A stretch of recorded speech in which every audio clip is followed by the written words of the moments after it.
Hey there, I'm Maggie. And I'm Kait. And this is our show, Honestly Though, with Maggie and Kait. You're listening to Season 1, where we're having more of the honest conversations that you won't find in corporate American settings or among polite company. Every Wednesday for the next 10 weeks, we'll talk openly about common experiences that affect people at work and in life, but aren't usually talked about in business-as-usual environments. You won't find a highly polished show in Season 1, but we can promise that you're getting the raw and honest perspective of two solopreneurs who outgrew the status quo and are committed to thriving in this next season. And the most important part is we're not really interested in talking at you. We want to talk with you, so you can join the conversation in the comments or send us a conversation starter for a future episode, and you can find all the ways to get involved in the show notes. All right, let's get to it.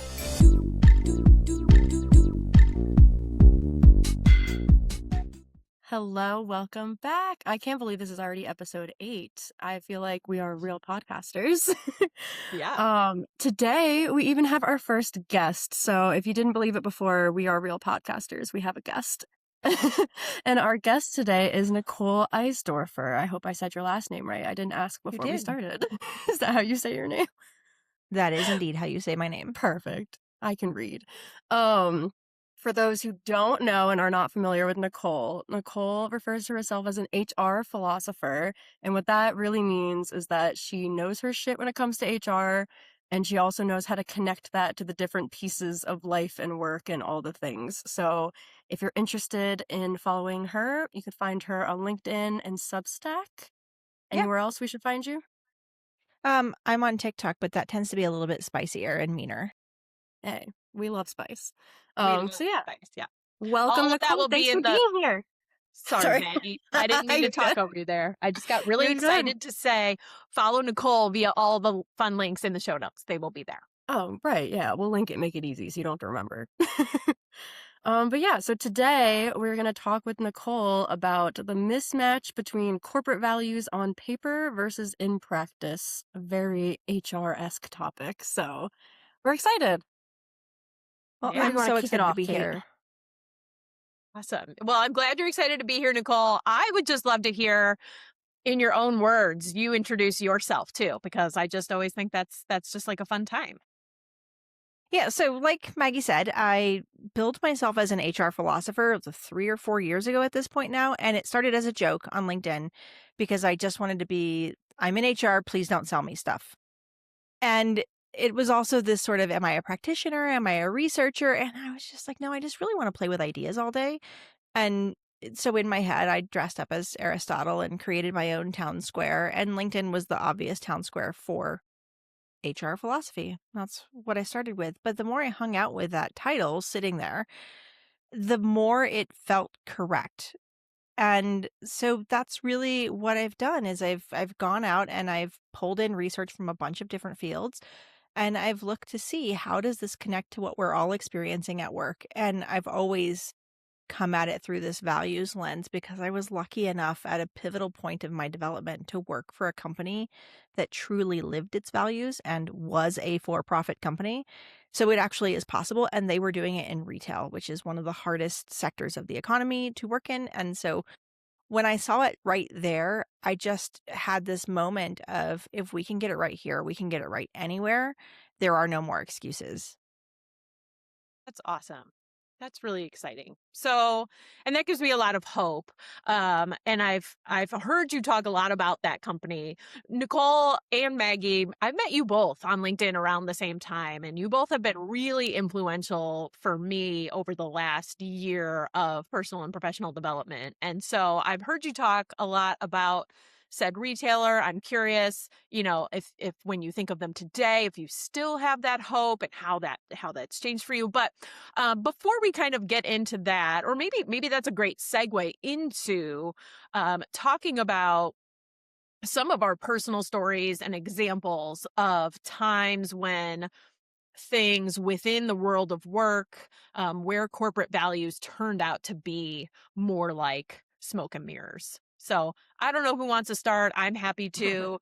But if either of you have something that jumps off of you there, go for it. So I kind of want to hear from Nicole, like what worked at that place, because I've never worked somewhere that did have the alignment like that. So, like, your little unicorn experience, like, what was that like? And what do you think contributed the most to it actually living out, not just being on paper? So I think the actual core problem of why it shows up on paper and not in reality for most companies is they aren't even defining values correctly, right? They are defining values as these idealistic things that we think sound nice. For the most part, it's marketing material.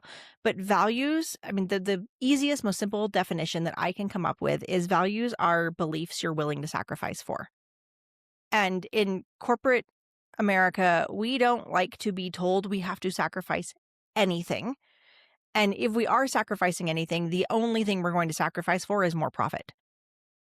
So we just don't think about values the same way in corporate, that when you actually talk about values, when you use that word truthfully, what it actually means. And so that's the start of the misunderstanding. And in terms of having lived at a company that did it right, the way they did it was every single piece was in alignment. I hate that word. I always think you're going to go to a tire shop and you're like, "Are you in alignment?" But I'm just going to use tires because that's what comes up for me. So if you have four wheels and three of them are pointing in one direction and the fourth is pointing off to the side, you may actually be able to make forward momentum, but you're going to tear up the road and you're going to tear up your motor. And you're probably going to tear up your other tires, right? And so even companies that are sort of truly paying attention to values, like the mission and vision and the focus of the organization and the leadership value and the employee values are all pointing the same direction. Many of them are using best practice or standard HR processes and systems. Are using standard best practice, whatever word you want to throw at that, marketing ways of working. If those ways of working, if those processes, the systems, the policies, if the beliefs that are embedded in those do not match the beliefs of the other three things, you're that car that has one tire pointing the other direction.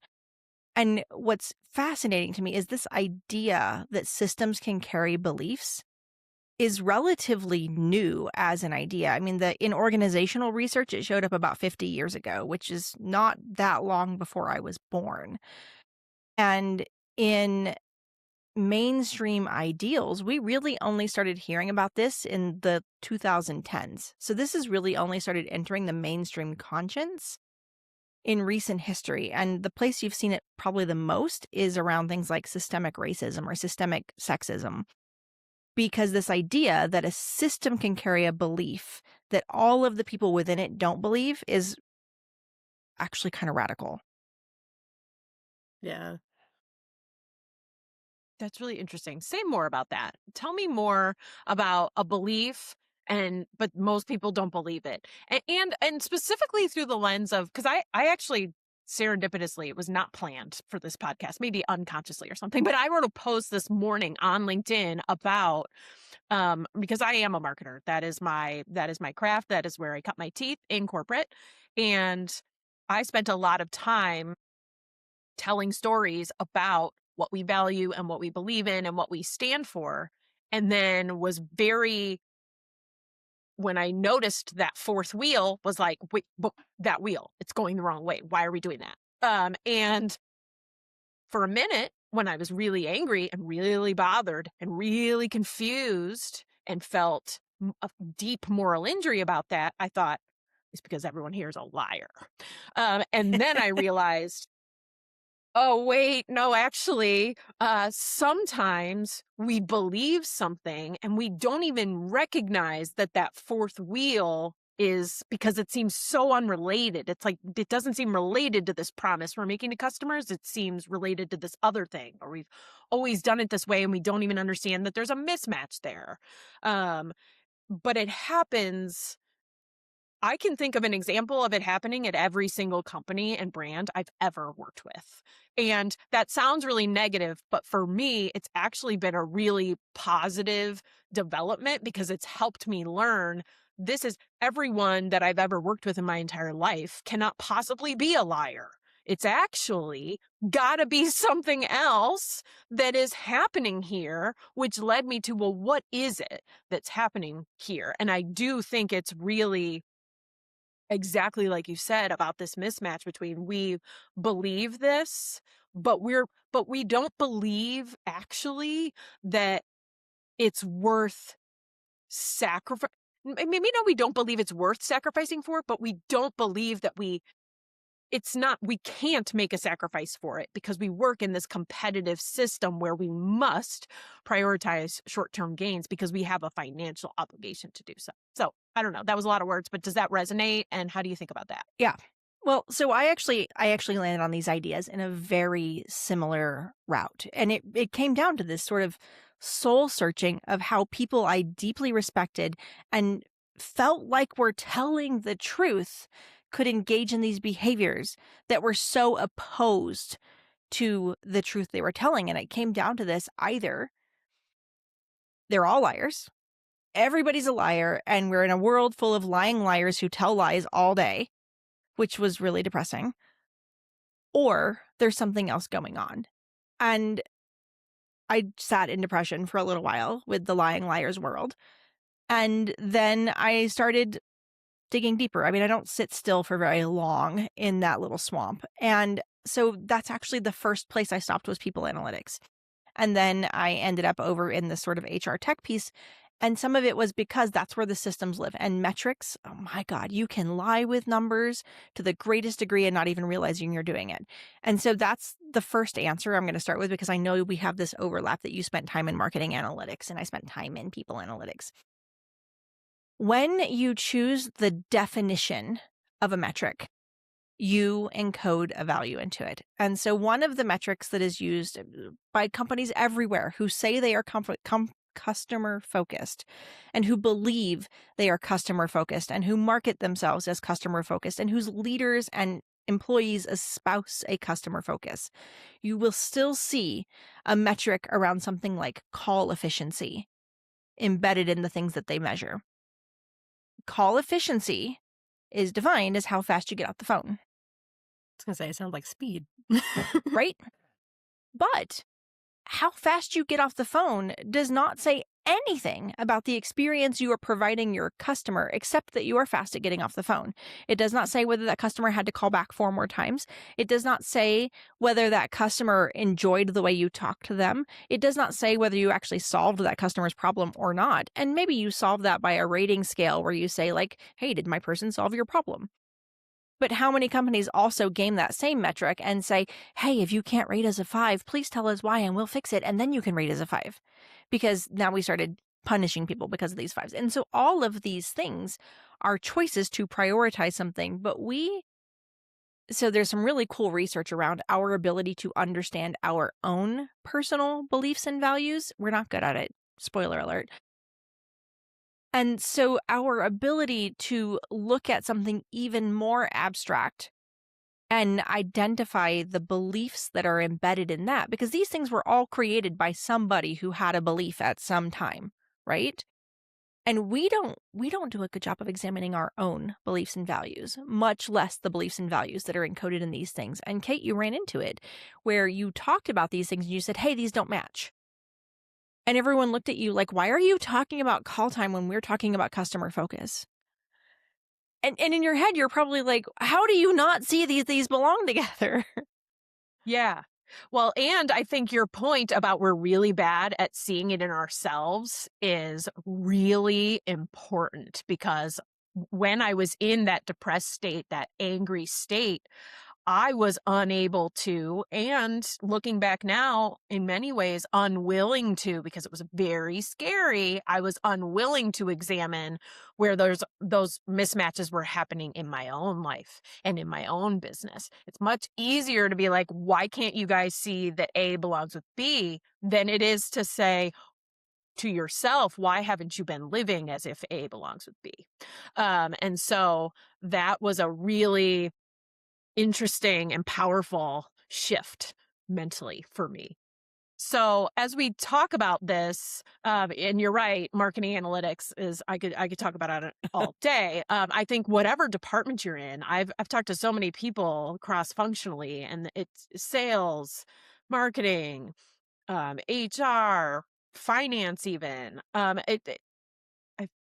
it's so widespread, and I think that it's really contributing to a lot of what we're seeing in terms of disengagement and burnout. And so, Maggy, I wonder, do you see that in your own work? How do you think about that in terms of what we're seeing? And then also, like, I always want to tie, when we start talking about disengagement and burnout and the things that contribute to them and the root causes, this is really important for businesses to consider, because ignoring this is so expensive, so risky. Even though in the short term, it feels like raising these things feels expensive and slow and time consuming and like, oh my gosh, all over your attention. But if you don't, then what you still get regardless is disengagement and burnout that costs so much more right now, even though it's harder to see, and definitely in the long term. Yeah. I mean, I have two thoughts. And the first one, while you guys were talking about like living out the values and just that whole conversation, I could feel my inner perfectionist kicking in, especially when you said like we as people are bad at like knowing and living them. Oh God. Sorry, my cat just tried to jump on my table. But she, when you guys were saying all that, I could feel my inner perfectionist basically being like, so you're never gonna be like, I don't even know the right word. Like I try to like I've list my values every year. I have like a new reflection. I come to it. I try to live them every day. If I get stuck in a decision, I try to think like, all right, how can my values drive this decision? I'm not good at it though. Like you're right. I'm so bad at it. There are so many opportunities that I miss that later I'm like, oh, I could have done a little value check-in and maybe felt better about whatever. So I can feel my inner perfectionist just freaking out of like there's so much gray area. And then you think about on a company-wide level, all of those individual interpretations, and no wonder it's so hard to get the whole company to live the value the way the value was written, because we all have varying understandings of that and different behavior, like so much. But my perfectionist is like, there has to be a way. like it's so frustrating that I can't figure out how to be perfect at my values. And then my other thought, I bring this up a lot in my conversations, but Christina Masloch is like the burnout queen. She's done like all the research. I love her to death. I don't know her, but I love her. Shout out.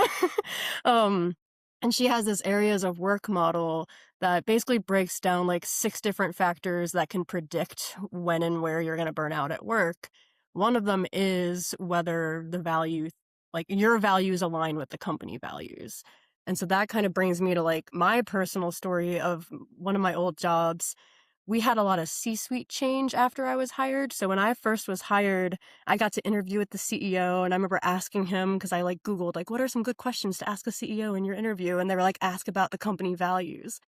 And my company at that time had just revamped all their values. Oh, sorry. So, so my CEO was so excited to tell me all about the values, and we had like a whole discussion about them in my interview. And I was like, this is great. I'm so aligned with you guys.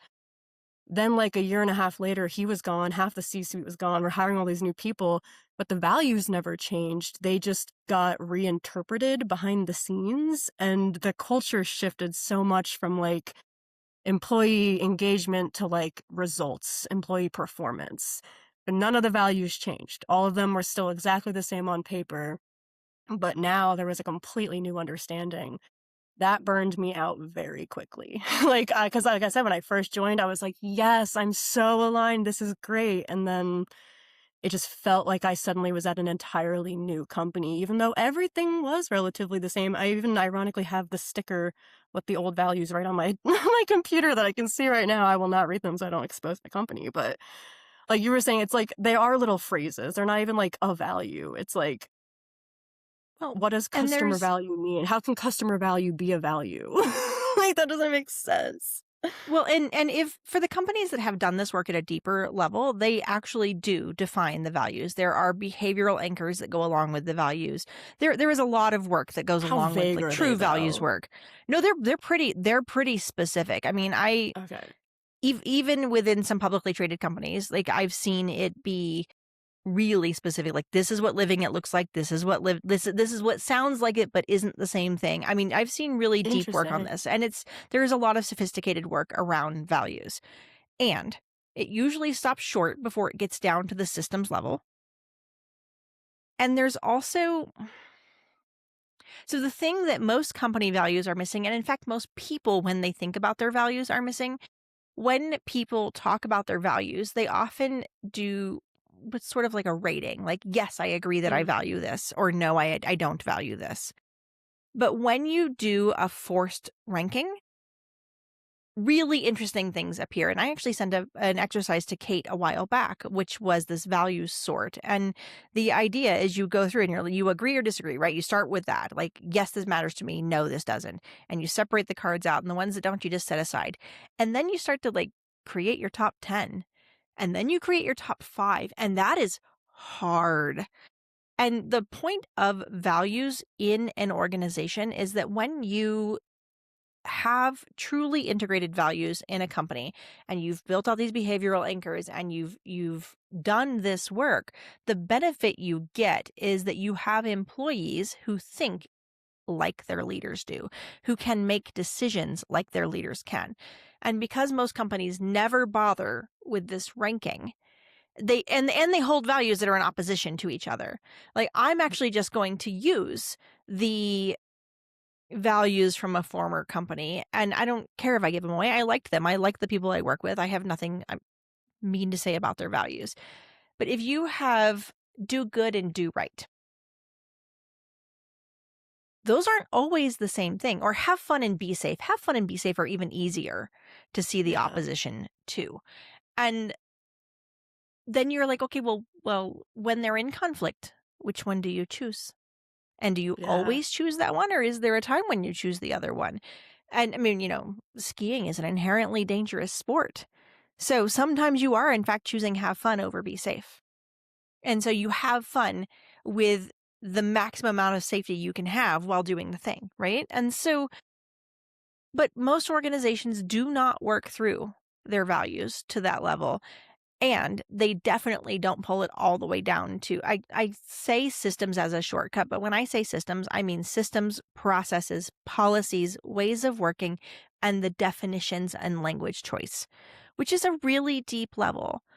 And again, this is not something I would think was possible in a for-profit company if I hadn't lived it. And what's fascinating is I don't think it's possible in a for-profit company that has a capital structure where they are publicly traded.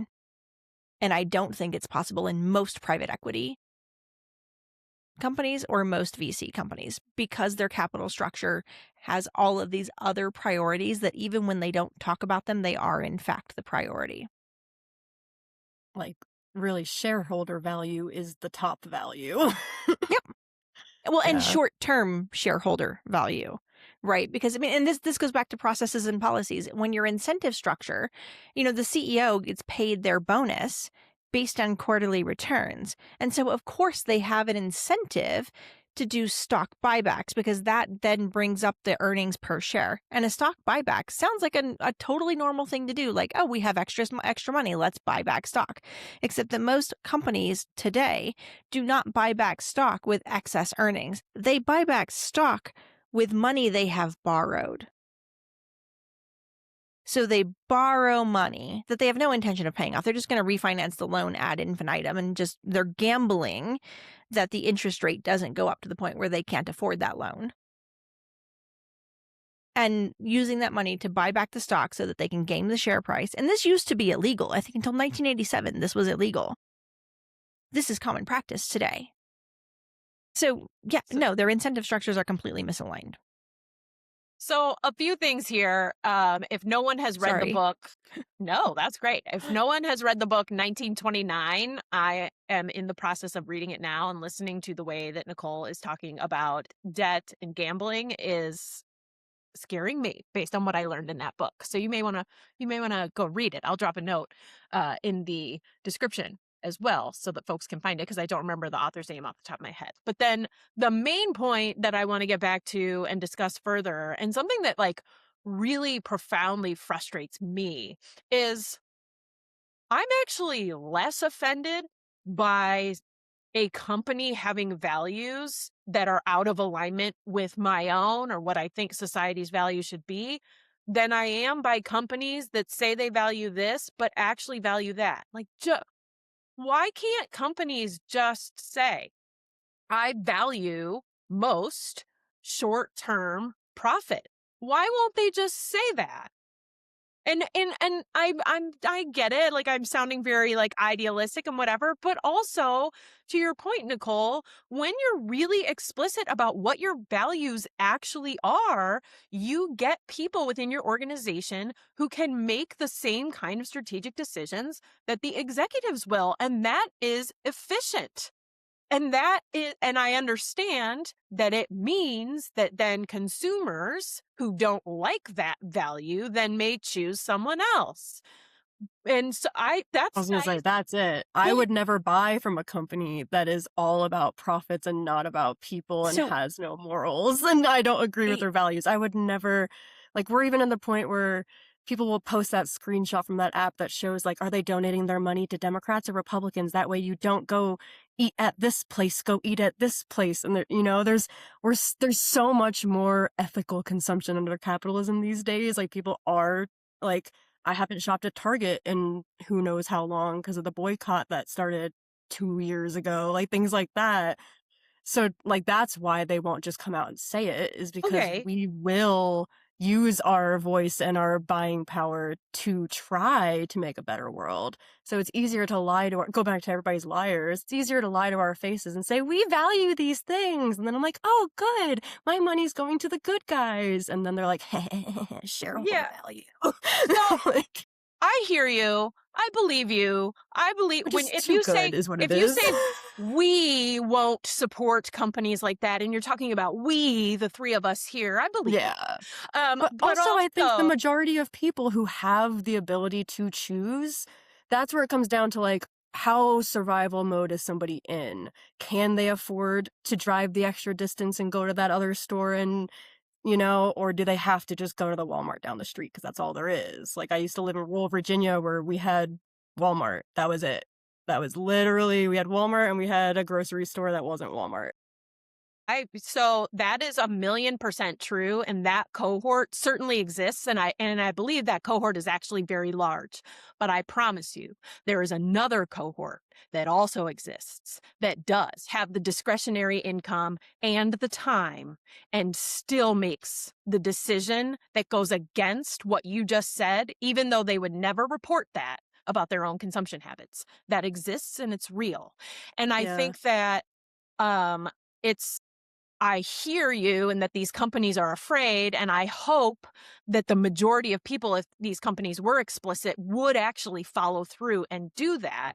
And also, companies have extraordinary power right now. There are a lot less competition than there have been at other times in American history. Why do they still feel the need to lie? It makes me nuts. Fair. So I think it comes down to a large degree that there are two things that go hand in hand with each other. The companies that value short-term returns and that are focused on profit above all else are also the same companies that are focused on scale, because those two things do go hand in hand. And when you are focused on scale, differentiation needs to be a matter of customer perception, not truth. So you want to say the things that appeal to the broadest number of people while alienating the fewest. And that's why their values are always these imitation vanilla nonsense things that have no meaning. Every last one of them. You can name them. Their integrity, their something about the future, like forward motion. They're something like customer focus. Every once in a while, you'll see the employees appear, but it's all marketing at this point. I mean, and one of the examples that comes to mind really deeply, this used to be true for and is no longer true for, is Apple. I am solidly on the Apple ecosystem. Like everything that I own that is an electronic is Apple. And they are holding on to my loyalty entirely predicated on the fact that nobody has come along to fill the niche that they used to fill. The other things are still just as bad as they always were. And Apple's slide towards the just as bad as all the other things are is nearly complete. My mother-in-law, who is 80 years old, cannot print something from her iPhone because it is buried down 3 layers of menu in a stupid icon that makes no sense. Their entire premise used to be that they gave you the power of a sophisticated user with the UI of a 5-year-old. They do not do that anymore. They can say think different all they want. They have not innovated anything in recent history. Their last innovation, this cracks me up. They stood on a stage and threw the word courage in the biggest freaking font I've ever seen behind Tim Cook and talked about how courageous they were that they were taking out the headphone jack. 6 months later, they launched AirPods, which work best with the Apple ecosystem. And if you leave Apple, your AirPods don't work very well with an Android, and now you have to buy new things. And so what they really did, the courage they had, was to lock us all in to an ecosystem and increase our switching costs. They are not fighting on differentiation anymore. They are fighting on switching costs. And those are 2 wildly different strategies, and they are using the words of the former strategy to cover up and try to fool all of us. And I don't know anyone who is fooled. There just isn't anything different on the market yet. I mean, how many years have we all been saying, like, I miss a flip phone? I like all of the iPhones for the past 10 iterations, give or take, probably more, have been almost identical. They're just either slightly bigger and then they get smaller again, then they get bigger, then they get smaller again. Yeah, then well, they throw in some colors. But it's and they literally the actively same go thing. against. They And you actively go have to against what they upgrade claim your to phone sell. because of all the iOS stuff, like you're saying. You're so locked in that, like, I had to upgrade my phone because I eventually got myself an Apple Watch a few years ago, and that was big for me. I don't have a lot of, like, things like that. And when I got my Apple Watch and I went to go hook it up to my phone, it said, "Oh, your phone's too old.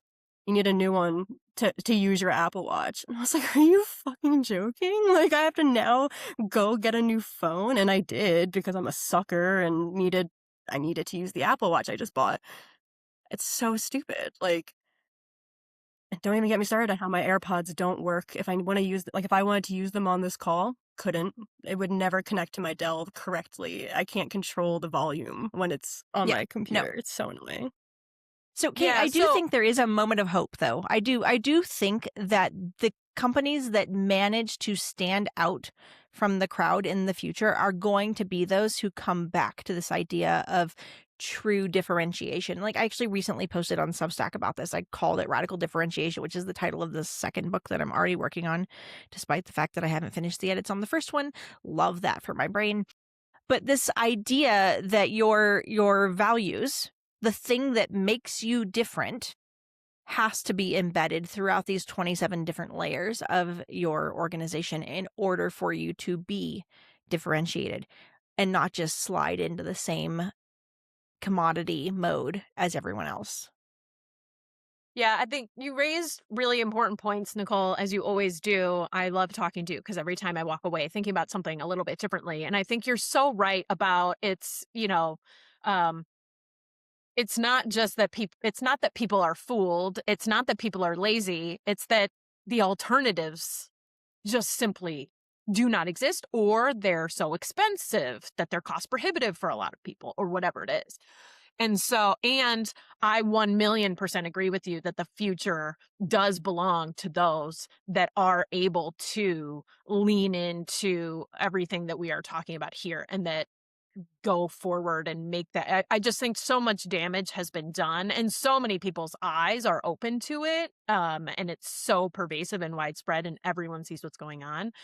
I wonder, how do you think about that in terms of, because Like, do you think it will be new companies that rise up, or do you think it will be, and the answer is probably both, and that's fine, but like, or do you think that like legacy companies that have, because trust is like at an all-time low for good reason, and how do you come back and trust Apple after they said this and they did this for this amount of time? Is it possible for companies like that to recover, do you think? And if so, how? What do you think about that? So I think it's possible to recover. I don't think it's probable, but I do think it's possible. I mean, we have seen companies radically reinvent themselves in the past. And, it's funny to think of this as a radical reinvention, but even IBM, who have been around for freaking ever, like at one point in time, every single person at IBM wore a suit all day, every day. And then they realized their primary customers weren't bankers anymore. And they were like, oh, we're allowed to wear khakis. And it was this big freaking innovation, which is mind blowing to think about. But it was at the time this big deal. And they actually managed to reinvent the entire company so that they weren't these little individual silos that were fighting with each other for resources, and they managed to make them talk to each other again. I suspect that has been undone over time, because that is the slope of the ground we are on. All things tend towards this average level of messery without active systems and processes that are pulling you and deliberately choosing the values, right? Because values are beliefs that require sacrifice. You have to be making those sacrifices in everything you do. And that is actually the way forward to regaining trust, because these things cost resources, because these things require active redesign and active effort, and you can't do it with just words. The commitment that shows up in redesigning all of these systems and processes and policies, etc., is itself a view to the employee that they are actually making a commitment. I don't trust them yet. I'm going to wait and see. I mean, this is the thing. At this point, these companies have squandered the benefit of the doubt. There is no more benefit of the doubt for any of them. I don't know anyone who is showing up at work who is not completely delusional, who is like believing the things that their CEOs say. And the data backs me up. I mean, trust in CEO is, depending on which survey you look at, they're almost all below 30%. Some are as low as 12. It's bad. They have a lot of work to do. I do think it's possible. I think the bigger answer, though, is that you're going to see a lot of disruption from new companies that have left that dysfunction and said, I want to do it different. And my hope is that they will look not just at their own beliefs and their employees' beliefs, but also the beliefs in the systems they're importing. I mean, HR by checklist, HR by template is so common. And I think that's part of why it was so easy for me to see this, because those templates and those checklists, they are rife with belief about labor that is a belief, not a truth. And you have to fix that design. So my last question for you was going to be, if you had to offer one piece of advice to founders that are looking to differentiate themselves in this market, where would you recommend that they focus? Like, what do you recommend that they do as they move forward? Should they hire a consultant? Do they need a framework? What should they do? I mean, I don't think you need a consultant or a framework, which sounds wildly opposed to my entire industry. But I think you need to know yourself and know and be honest about what you actually want.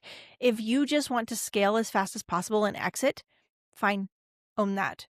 But recognize that scaling as fast as possible and exiting is like being the house flipper of a business.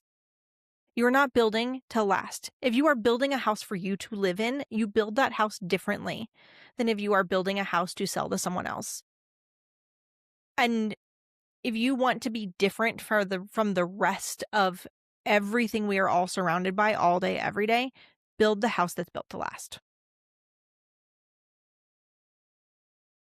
Anything else from your angle, Maggy?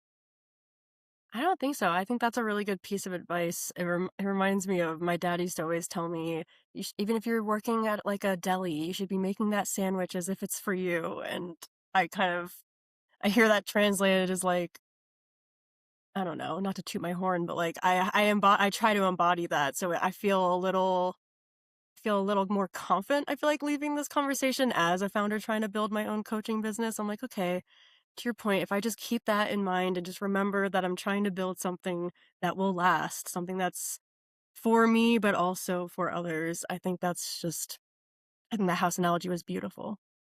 It's really my final thought. I don't know. I don't have much to add. I feel like you did a really thorough job at, I mean, we didn't even ask the second question, but you answered it. So, yeah, I thank you for coming. This was such a great conversation. I don't have anything else to add.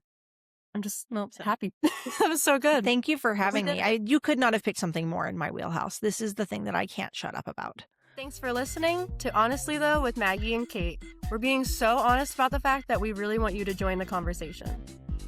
Drop us a comment, email us a question, or submit a conversation starter for a future episode. You can find out how down in the show notes. See you next week.